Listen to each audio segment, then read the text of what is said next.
Hello everybody, that's right, it's Nick Dutch and I'm back here yet again. I'm still in my work clothes. I've recently just come back from a party event. That's right, as a professional tarot reader I'm sometimes paid to go to parties. It's all part of the job, but my job is of course just to work, so I can't always, mingle and be social, you know what I mean?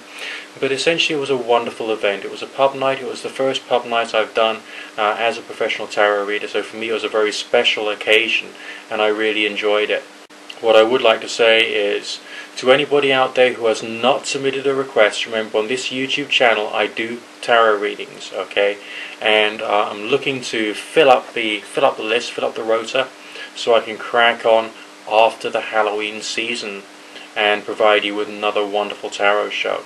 The purpose of this video right now is to wish you a very happy Halloween. For those of you who are part of the pagan faith, I would say Happy New Year to you, and I bid everybody good fortune, God bless, and have a wonderful autumn and winter no matter what part of the world you're in.